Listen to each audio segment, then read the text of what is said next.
क़ुरान पाक जी हिफ़ाज़त। क़ुरान पाक खां पहिरियां किताब तौरेत, इंजील ऐं ज़बूर वग़ैरह हिकु ख़ासि वक़्त ताईं ख़ासि क़ौमुनि लाइ दुनिया में मोकिलियूं वयूं।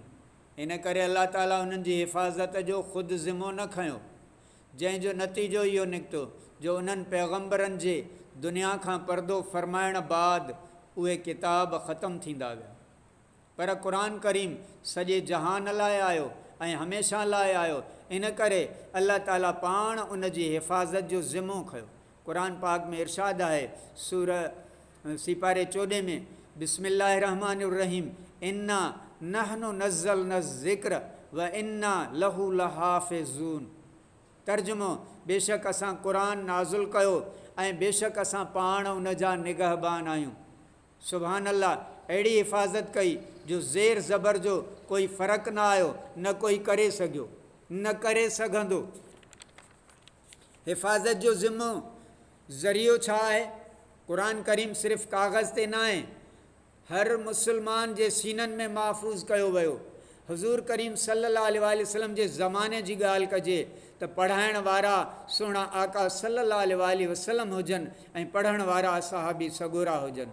हाफ़िज़ करण वारो मदीने वारो साईं हुजे सल्लल्लाहु अलैहि वसल्लम ऐं हाफ़िज़ थियण वारा सहाबी सॻोरा हुजनि। छा करम आहे, पर अॼु जे ज़माने में ॾिसिजे त कंहिं ॻोठ या पाड़े में 2-4 हाफ़िज़ आहिनि। जेकॾहिं को तिलावत करण वारो ज़ेर या ज़बर जो फ़र्क़ु कंदो त हिकदमि आवाज़ ईंदो त इहो ग़लति तिलावत कयो अथई। हिन तरह सही आहे, हिकु हंधि न बल्कि सॼी दुनिया में हर हंधि सवें हाफ़िज़ पैदा थींदा अचनि था।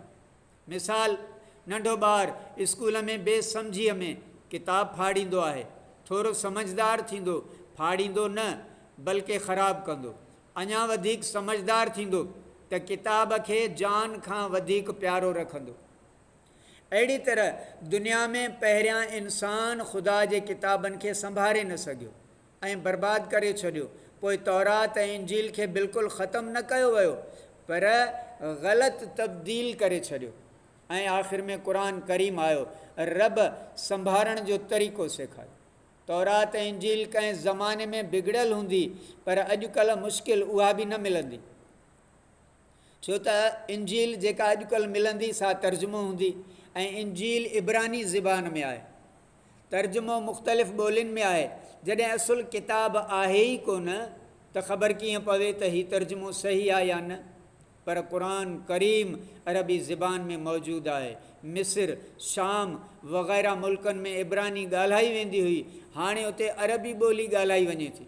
पाकिस्तान ऐं हिंदुस्तान में बि केतिरा ई लखें अरबी ॿोली जा माहिर ऐं ॻाल्हाइण वारा आहिनि, पर इब्रानी ऐं सुरियानी ॿोलियुनि वारा न आहिनि। इहा सभु क़ुरान पाक हुज़ूर करीम सल्लल्लाहु अलैहि वसल्लम साहिब लौलाक जी बरकत आहे।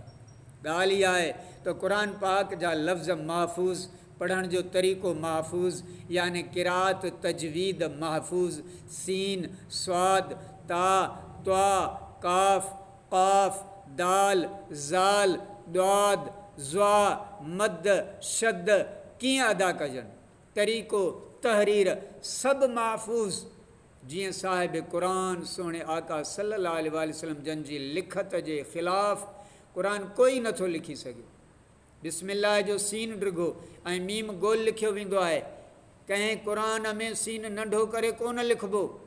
उलमा फ़रमाइनि था, क़ुरान पाक जीअं जे अरबीअ में लिखियलु आहे ईअं ई लिखिजे। जेकॾहिं को मुनसिफ़ क़ुरान सुहिणे खे पढ़े ऐं ॾिसे ऐं इंसाफ़ करे त क़ुरान जे क़बूल करण में देरि न कंदो। घणनि ई ईसाइनि जे पादरियुनि इन कोशिश में रहिया त इंजील खे बि महफ़ूज़ किताब साबित कनि, पर करे न सघिया। घणा मुहक़िक़ ईसाई मञनि था इंजील में लफ़्ज़ी माना बेशुमार तब्दीलियूं थियल आहिनि। घणनि ईसाइनि जे पादरियुनि वरी इहा बि कोशिश कई त क़ुरान पाक खे ग़ैर महफ़ूज़ कजे, ग़ैर महफ़ूज़ साबित करे ॾेखारियूं। ऐं इन जे ख़िलाफ़ु उन्हनि ईसाइनि अब्दुल मसीह, मास्टर रामचंद ऐं पादरी इमामुद्दीन इन बारे में कुझु किताब बि छापाया।